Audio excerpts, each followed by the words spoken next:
any and all kinds of violences have occurred. And every one of the abuses that went on, most people would walk away and say, well, how bad was it? It was bad enough that we almost lost the ability to walk. Somebody sexually assaulted someone. So, why is he walking is the other story. Why any man who abuses a woman sexually is walking. It would go the same way. If a man abused a man that way, it would be the same reason. Same applies with children.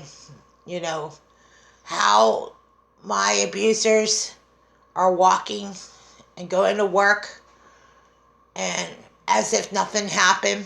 I really find that utterly amazing. And we're not letting the dictates of this world operate the same. And they don't like it. They realize they're not in charge. They could hide. But you know what's going to happen? It's said in the Bible that your sins get found out for who you are. Some people who've been hurting some people for a while, it's not going away. Whatever harm had to be done, it was not a good idea. You should not ever pay evil with evil either. That's just my personal view and opinion, because what it does is it validates exactly what is wrong with society. Justice prevails because people who are good-hearted people who care about the things that they care about is one thing. But overall, why we have a task force so that they would go a step above what an average police officer can do. Why we have a vice squad. Why do we have a larger portion of people who are interested in journalism being done correctly at Buck Times? Why? Because we want the answers so we don't have to sit here and guess and live in fear. I'm angry at some of the people that I'm around. I don't hate you. I'm just angry that some of you have not really said anything. And you haven't articulated the issues.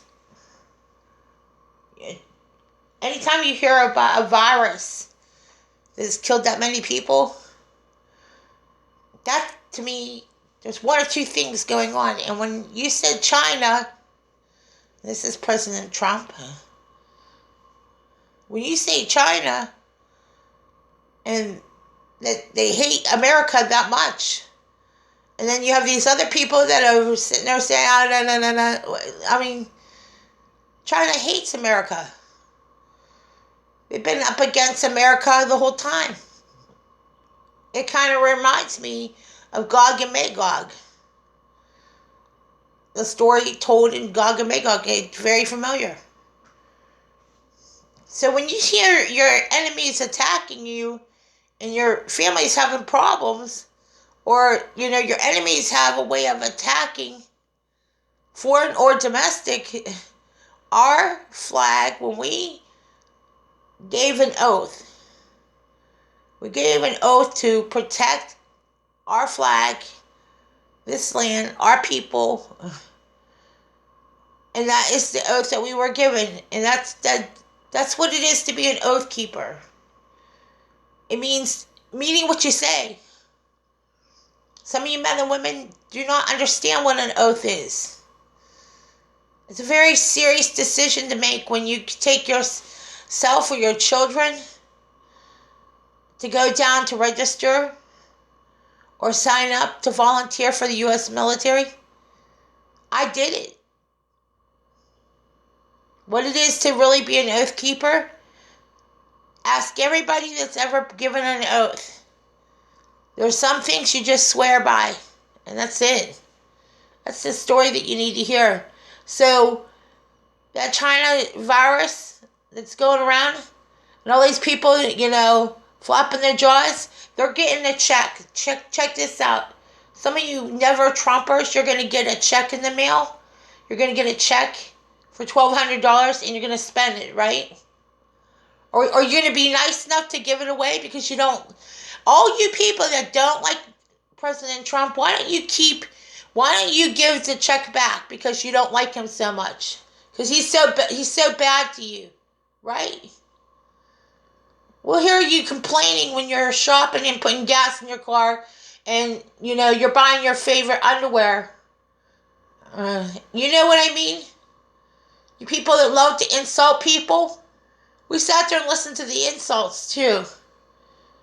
So you're going to get a $1,200 check automatically put in your bank account after insulting the president.